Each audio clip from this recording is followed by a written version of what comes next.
ওই যে ঢাকা থেকে আসছি জায়গা থেকে আহলে হক আলেমরা যায়, যারা জাতির সাথে 60,000 70,000 1 লক্ষ টাকা চুক্তি করে না। আল্লাহ রাব্বুল আলামিন কোরআনুল কারীমের ভিতরে ওই সব দায়ীদের ওয়াজ শোনার কথা, ওয়াজ আমল করার কথা আল্লাহ পাক কোরআনে কারীমে বলছেন। আল্লাহ পাক বলেন তাবিউ মাল্লা ইয়াসআলুকুম আজরা ওয়া হুম মুহতাদুন। সুবহানাল্লাহ। জাতি কাদের কথা শুনবে, কাদের কথা আমল করবে, তা কোরআন ডিসিশন দিয়ে দিয়েছে।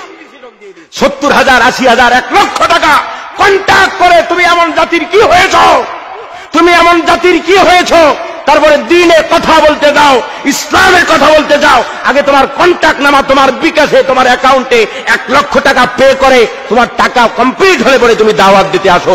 তোমার দাওয়াতের জাতির কোনো দরকার নাই। শুধু কোরআন পড়বেন, কোরআন অনুযায়ী নিজের জীবনটা শুধরাবেন, এনাফ হেদায়েতের জন্য কোরআন যথেষ্ট। ঠিক কে মুসলমান? জাতির বাজে অভ্যাস হয়ে গেছে, বাজে খাসলত হয়ে গেছে, এগুলো থেকে আমাদেরকে ফিরে আসতে হবে। আল্লাহ সুবহানাহু ওয়া তাআলা গোটা জাতিকে, এই কথা আজ 1 বছর নয়, 2011 সাল থেকে এই কথা জাতির মাঝখানে প্রত্যেকটা মাহফিলে বলি আমি। যারা হেলিকপ্টার কন্ট্যাক্ট করবে, যারা 60,000 70,000 1 লক্ষ টাকা কন্ট্যাক্ট করবে, কন্ট্যাক্টকৃত বক্তাদেরকে আল্লাহর কোরআনের হাতে নিয়ে বলছি, আল্লাহর কোরআন কন্ট্যাক্ট যারা করে মাহফিলে আসে, তাদের ওয়াজের দ্বারা জাতির কোনোদিন ফায়দা হবে না, জাতি আরো গোমরাহ হবে। এই জাতিকে কেউ নষ্ট করে নাই, তোমরা এক শ্রেণীর কন্ট্যাক্টদারি, লেবাসদারি, দিন নিয়ে ধর্মদ্রোহী, দিন ব্যবসায়ী, ধর্ম ব্যবসায়ী, কোরআন ব্যবসায়ী আলেমরা, তোমরা এই জাতিকে নষ্ট করেছো। জাতিকে যদি আহলে হকের দিকে ডাকতে, তাহলে এই জাতি এত বছর পর্যন্ত ওয়াজ মাহফিল কম হয় না। যদি স্বাধীনতা যুদ্ধের পরে ওয়াজ মাহফিল ধরি, তাহলে প্রতি বছর বাংলাদেশে প্রায় 6 লক্ষের উপরে মাহফিল হয়।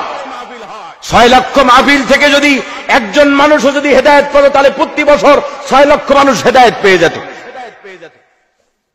প্রিয় ভাইয়ের আমার, এত ওয়াজ মাহফিল হচ্ছে, সমাজ থেকে আপনার সভা সমিতি কমছে, সমাজ থেকে সমিতি কমে নাই, হারাম কমে নাই, হারাম এনজিও গুলো বন্ধ হয়েছে, সমাজে বাড়তেই আছে, বাড়তেই আছে, রন্ধ্রে রন্ধ্রে। তোমরা জাতিকে আবার ফতোয়া দেয় অনেকে। আমার কাছে এমনও সংবাদ আছে, মসজিদের ইমামরা পর্যন্ত বলে সবাই লোন নেয়, আপনি নিলে সমস্যা কি? জাতির আলেমরা যখন হারাম ভক্ষণ করবে, তখন জাতি মুশরিক হবে না তো কি হবে? আল্লাহ সুবহানাহু ওয়া তাআলা গোটা জাতিকে, এই সকল উলামায়ে সূ থেকে আল্লাহ পাক গোটা জাতিকে হেফাজত করুক বলি আমিন। দেখবেন আল্লাহ পাক বলছেন, কাবুরা মাকতান ইনদাল্লাহি আন তাকুলু মা লা তাফআলুন। তোমরা এমন কথা কেন বলো যেটা তোমরা তোমাদের কাজে পরিণত করো না? এটা সবচাইতে আমি আল্লাহর কাছে নিন্দনীয়, নিকৃষ্ট কাজ। দাওয়াত দাঈ ইলাল্লাহ আল্লাহর কাছে সবচাইতে উত্তম মানুষ।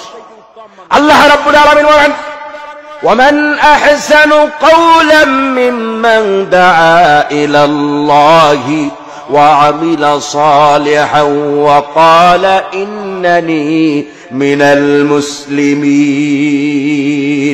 তার চাইতে উত্তম কথা আর কার হতে পারে, যে মানুষকে আমি আল্লাহর দিকে ডাকে। ওয়ামান আহসানু কাওলাম মিম্মান দাআ ইলাল্লাহ ওয়া আমিলা সালিহান, আর নিজেও আমলে সালেহ করে, ভালো কাজ করে। ওয়া ক্বালা ইন্নানি মিনাল মুসলিমিন, আর জাতিকে বলে, ও মুসলমান, আগে আমাকে দেখো, আমার ভিতরে ফুলফুল ইসলাম আছে, আমি হারাম খাই না, সুদী ব্যাংকের সাথে আমার লেনদেন নাই, সুতরাং মুসলমান তোমাদের মাঝখানে দাওয়াত নিয়ে আসছি, তোমরাও হারাম খাবে না, সুদী ব্যাংকের সাথে লেনদেন করবে না। তাহলেই জাতির ভিতরে ইসলাম ঢুকবে। নালে এরকম অবস্থা যদি কিয়ামত পর্যন্ত চলতে থাকে, তারও কোন জাতির হেদায়েত হবে না। আল্লাহ রাব্বুল আলামিন আমাদেরকে হক কথাগুলো বোঝার, হক কথাগুলো বলার তৌফিক দান করুন বলি আমি।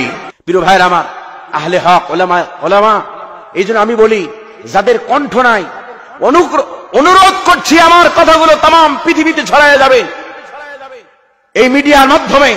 অনুরোধ করছি জাতিকে, যেই আলেমদের কণ্ঠ নাই, কিন্তু আলেমরা হক, আলেমরা হালাল খায়, আলেমটার চলনে বলনের ভিতরে সুন্নাহর ইত্তেবা আছে, সেই আলেমকে ডাকেন। গোটা প্যান্ডেল ভর্তি মানুষ লাগবে না, প্রতিটি প্যান্ডেল থেকে 1-1 জন মানুষ যদি হেদায়েত পায়, তাহলে এই মাহফিলগুলো কিয়ামতের দিন আমাদের সকলের নাজাতের জরিয়া হয়ে যাবে।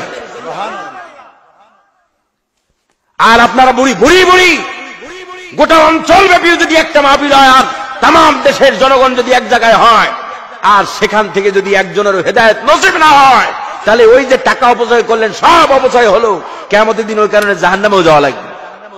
জাতি এই জন্য আগে কার থেকে, রাসূল সাল্লাল্লাহু আলাইহি সাল্লাম বলেছেন, তুমি কার থেকে ইলম নিতেছো তাকে আগে দেখো, তাকে আগে খোঁজো, সে আসলে মানুষটা কেমন। ইমাম বুখারী রাহমাতুল্লাহ আলাইহি তার জীবনী পড়েন, তার জীবনী দেখেন, তিনি যখন হাদিস সংগ্রহ করতেন, যার ভিতরে ওলামায়ে কেরাম এখানে বসা আছেন, যার ভিতরে যারা পরিমাণ সন্দেহ পাইছেন তার থেকে হাদিস নেন নাই।